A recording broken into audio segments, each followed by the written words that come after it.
For the majority of human history, gender has been a construct that's defined the limits of what men and women can and cannot do.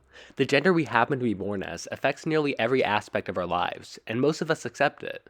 We accept the constraints gender gives us as something reasonable and necessary for a civilized and organized society, considering the supposed great difference between men and women. But the masses' perpetual acceptance of gender roles in America has caused these expectations to be central to the contradictory American dream, which is supposed to ensure equal opportunities for success for all, but manages to leave 50% of the population out of it almost completely, in addition to enforcing rigid expectations of success for men. The hypocrisy of the American dream and the constraints of gender roles have been observed for decades, and people's frustrations with it have been articulated time and time again, from normal people like my dad and sister. The woman role is more like a Ben Hunt woman nest role.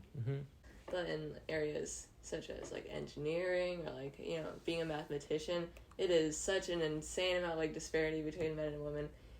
And I feel like people don't realize like, oh, it's not just like, oh, we did like the Civil Rights Act to protect women from discrimination in the workplace. Like that doesn't fix everything. Obviously there's still going to be some like inherent biases that we still need to work on. Yeah. These frustrations have also been articulated through the art of storytelling. Stories like Moonlight, Death of a Salesman, and The Yellow Wallpaper have the power to make sharp, developed, and convincing criticisms by appealing to the reader's emotions and delivering a message in a digestible yet nuanced way. The astounding art house coming-of-age film Moonlight, in particular, is a prime example of using emotion to deliver a message about the constraints of gender expectations through its protagonist, Chiron's, heartbreaking journey towards self-acceptance and manhood. You ain't gotta love me. Lord knows I did not have love for you when you needed it. I know that. So you ain't gotta love me. But you gonna know that I love you. You hear? You hear me, Sharon? Chiron is a character who is meant to love and be vulnerable, but because of his oppressive environment, he doesn't accept the sensitive core of his personality for decades. In his 20s, he conforms to what America wants from him as a black male. He sells drugs and acts insensitive in order to internalize the fragility that brought him so much rejection in the past. He achieves American ideals of individualism and wealth at the cost of his true self. At least until he reconnects with an old friend named Kevin, a man who opposes the American dream in every sense. He urges Chiron to be himself, drop the facade of insensitivity, live a real life, even if it means living paycheck to paycheck, even if it means not conforming to gender expectations. Kevin knows that power and wealth don't bring happiness if you lose yourself, even if you achieve what American society defines as success. And in the end, Kevin accepts Chiron for his true self, something he's lost for so long.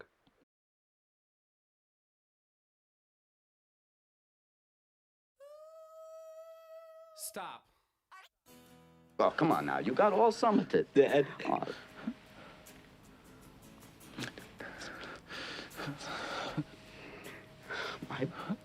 My boy. But Dad, you fake!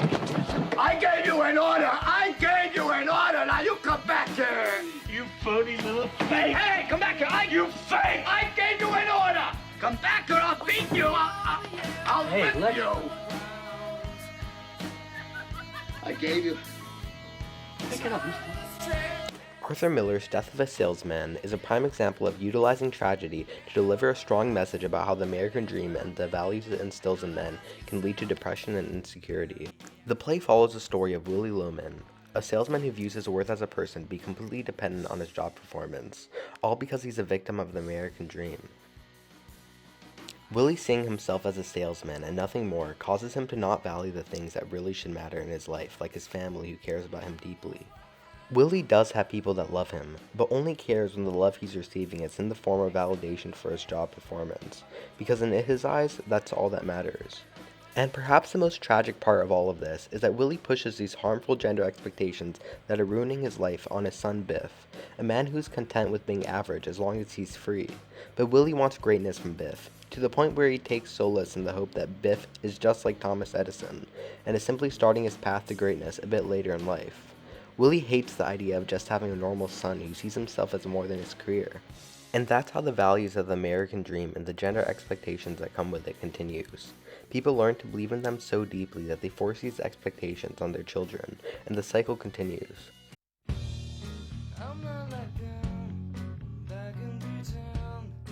The Yellow Wallpaper by Charlotte Perkins Gilman is an 1892 short story that answers the question of, if Edgar Allan Poe was a feminist, what would he write?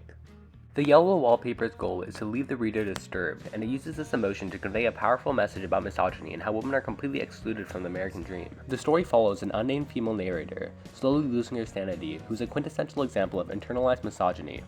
She suffers from postpartum depression, which is only worsened by her husband John's abuse disguised as care. John repeatedly shows contempt for his wife, often laughing at her and discouraging her to indulge in her passion of writing, because in his eyes, a woman must be a homemaker who serves her husband, and encouraging a woman to do anything else is disgraceful. If you haven't noticed already, John is a clear-cut metaphor for the American patriarchy, which just like John, disguises abuse of women with care.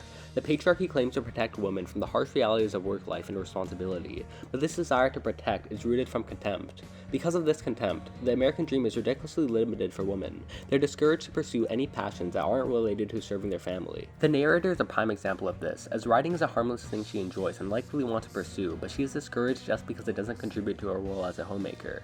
And the saddest part is that she conforms, because patriarchal society is all she's ever known. But in the end, the narrator's ascent into madness climaxes, and she begins to see through John's loving act. She locks herself in a room, prompting John to bang on the door, but metaphorical to escaping the patriarchy, she gets out on her own, making John, the very personification of the patriarchy, faint. The day is done.